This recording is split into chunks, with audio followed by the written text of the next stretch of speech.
বর্তমান সরকার পথ বিক্রেতাদের বিভিন্ন সমস্যা সমাধানের মাধ্যমে তাদের আর্থসামাজিক মান উন্নয়নে অত্যন্ত আন্তরিক দৃষ্টিভঙ্গি নিয়ে কাজ করছে।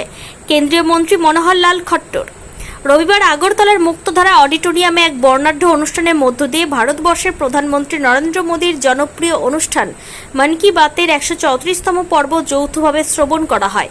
একই মঞ্চে আয়োজিত হয় পিএম স্বনিধি প্রকল্পের সুবিধাসমূহের আনুষ্ঠানিক বিতরণ পর্ব। এই গুরুত্বপূর্ণ কর্মসূচিতে প্রধান অতিথি হিসেবে উপস্থিত ছিলেন কেন্দ্রীয় বিদ্যুৎ, নগর উন্নয়ন ও আবাসন বিষয়ক মন্ত্রী মনোহর লাল খট্টর। এছাড়া উপস্থিত ছিলেন ত্রিপুরার মুখ্যমন্ত্রী ডক্টর মানিক সাহা, রাজ্যসভার সাংসদ রাজীব ভট্টাচার্য এবং আগরতলা পুর নিগমের মেয়র দীপক মজুমদার সহ অন্যান্য উচ্চপদস্থ আধিকারিকরা।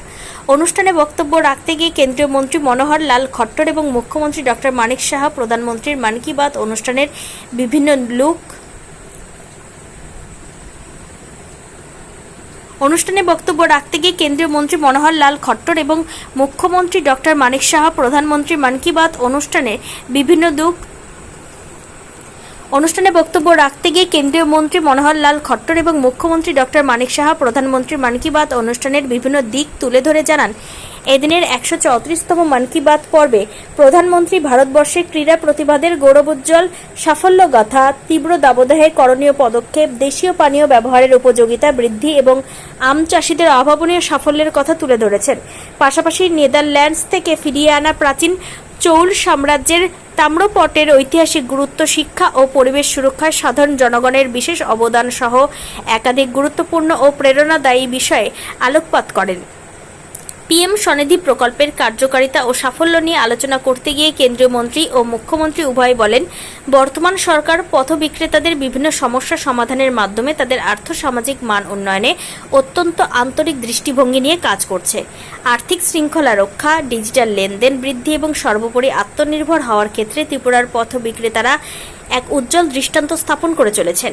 ত্রিপুরায় এই প্রকল্পের পরিসংখ্যান তুলে ধরে তারা জানান, এখনো পর্যন্ত প্রাপ্ত 19,727টি লোন আবেদনের মধ্যে 9,578টি আবেদনের অনুমোদন দেওয়া হয়েছে এবং মোট 15.28 কোটি টাকার ঋণ প্রদান করা হয়েছে। অত্যন্ত ইতিবাচক বিষয় হলো এর মধ্যে 5,000 পথ বিক্রেতা ইতিমধ্যে সফলভাবে তাদের লোন পরিশোধ করে দিয়েছেন।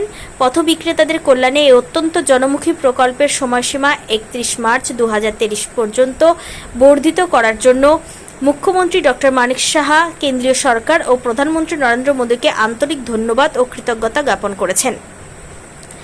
পথ বিক্রেতাদের কল্যাণে এই অত্যন্ত জনমুখী প্রকল্পের সময়সীমা 31 মার্চ 2030 পর্যন্ত বর্ধিত করার জন্য মুখ্যমন্ত্রী ডক্টর মানিক সাহা কেন্দ্রীয় সরকার ও প্রধানমন্ত্রী নরেন্দ্র মোদীকে আন্তরিক ধন্যবাদ ও কৃতজ্ঞতা জ্ঞাপন করেছেন।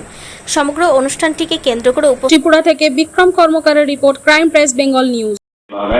और मैं कोशिश कर रहा हूँ मैं ट्रैक और वर्दी में भी अपने देश की सेवा करूँ।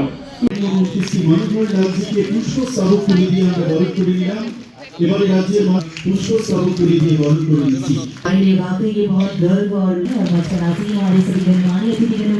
আমরা আমাদের আয়োজিত ঐতিহ্যবাহী রিক্সাগুলি আমরা বরণ করে নিলাম। প্রধান অতিথি কেন্দ্রীয় বিদ্যুৎ এবং আবাসিক যারা তুলে দিয়ে বরণ করে করলাম। এবারে মাননীয় মেয়র এবং এবারে স্বাগত ভাষণ রাখবার জন্য আমি বিনম্রভাবে অনুরোধ জানাচ্ছি। इस कार्यक्रम के माननीय मुख्य शहरी एवं विद्युत मामलों के मंत्री मुख्यमंत्री महोदय प्रोफेसर डॉक्टर माननीय मुख्यमंत्री সেই দাবি চেক তুলে দিলেন। এরপর সুবর্ণা পাল কেন্দ্রীয় বিদ্যুৎ এবং আবাসন এবং নগর উন্নয়ন দপ্তরের মামলা চেক তুলে দিচ্ছি। এরপর রনি রয় ঘোষণা করছি। রনি রায় 25,000 করতে পারে, বরং আপনাদের মধ্যে অনেকে যেটা জানেন না ওনারা বরং জানেন, খালি তাদের সেই প্ল্যাটফর্ম দিলে সেটা সম্ভব হয়। তাদের মধ্যে প্রায় 20 লক্ষেরও বেশি ডিজিটাল লেনদেন অলরেডি সম্পন্ন হয়েছে, যার মোট মূল্য 202.34 কোটি টাকা এবং ডিজিটাল লেনদেনের মাধ্যমে তারা ক্যাশব্যাক সুবিধাও পেয়েছে। যে যত বেশি এই যে সুন্দরভাবে পদ্ধতি করেছে যে যত বেশি ডিজিটাল হবে ক্যাশব্যাক সিস্টেমে পাবে। তো এই যে অন্তর্ভুক্তিমূলক যে ব্যবস্থা মাননীয় প্রধানমন্ত্রী যেটা চিন্তা করেছেন সেটা কিন্তু আজকে সফল হয়েছে। 9,368 জন যে সামাজিক প্রকল্পকে এদেরকে শুধু খালি আমরা লোন দিলাম বা ব্যাংকের মাধ্যমে যাই দিলাম, কিন্তু তারপরও তাদেরকে আরও যেসব সামাজিক যে প্রকল্পগুলো আছে সেইগুলোর সাথেও আমাদের কল্যাণমূলক যে প্রকল্প সেইগুলোর সাথেও তাদের সংযুক্ত করা হয়েছে। কি পিএম জীবন জ্যোতি বীমা যোজনা তাদের সাথে যুক্ত করা হয়েছে, পিএম সুরক্ষা বীমা যোজনা তাদের যুক্ত করা হয়েছে। कुछ नाते से आप सब लोगों के बीच में आकर के बहुत ही प्रसन्नता हो रही है और एक प्रकार के नॉर्थ ईस्ट के राज्यों में यहाँ आकर 2 दिन पहले मैं मिजोरम में था, बहुत अच्छा अनुभव हो रहा है कि आप लोगों के संस्कार, आप लोगों की संस्कृति, आप लोगों के मेहनत करने के जो स्वभाव, जिसमें से बहुत सफलता भी आपको मिलती है।